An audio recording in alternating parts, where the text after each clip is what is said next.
بسم اللہ الرحمن الرحیم۔ آج کا سبق ہے طلاق۔ طلاق بہت اہم چیز ہے۔ کل کا سبق جو پڑھایا گیا تھا وہ مرد کا حق عورت پر کیا ہے، اور آج کا سبق جو ہے وہ ہے طلاق۔ حلال چیزوں میں اللہ تعالیٰ کو جو سب سے زیادہ ناپسندیدہ چیز ہے وہ کیا ہے؟ طلاق ہے۔ جب طلاق ہوتی ہے تو زمین و آسمان لرز جاتے ہیں۔ طلاق ہونا کوئی آسان چیز تھوڑے ہے۔ لوگ تو کھلونا بنا لیتے ہیں کہ طلاق طلاق طلاق، اسی لیے تو گورنمنٹ نے قانون بنایا ہے۔ سمجھ ہی نہیں پاتے ہیں کہ طلاق ہم کو دینا کیسے ہے۔ پہلے پڑھ لو پھر سمجھاتا ہوں۔ عورت اور مرد کے باہمی رضامندی سے شرعی قاعدے کے مطابق مخصوص الفاظ کے ذریعے رشتہ ازدواج میں منسلک ہو جانے کو عقد نکاح کہتے ہیں، اور اس رشتے کو مخصوص الفاظ کے ذریعے شرعی ضابطہ کے مطابق ختم کر دینے اور کاٹ دینے کو طلاق کہتے ہیں۔ اسلام میں نکاح کے جو تقاضے ہیں اس پر اگر ٹھیک ٹھیک عمل کیا جائے تو شاید ہی طلاق کی نوبت آئے۔ سمجھ رہے ہیں؟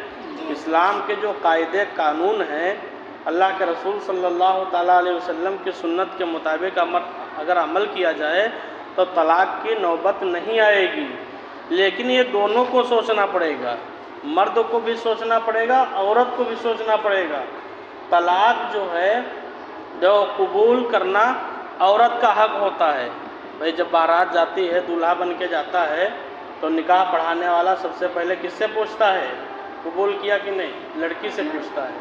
لڑکی سے پوچھتا ہے کہ تمہیں قبول ہے یا نہیں ہے، تو لڑکی اپنی رضامندی کا اظہار کرتی ہے، وہ کہتی ہے میں نے قبول کیا۔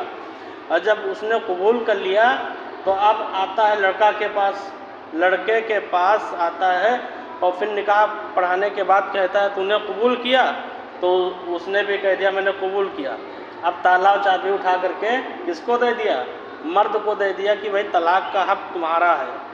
اب طلاق کیونکہ عورت کو ناقص العقل کہا گیا ہے، کیونکہ عقل میں وہ ادھوری رہتی ہے، اسی لیے ایک مرد کی گواہی دو عورتوں کے برابر۔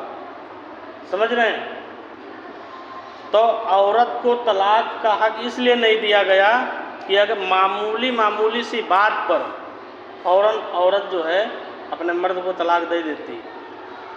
جب اتنی خطرناک لڑائی ہو جاتی ہے تو قسمیں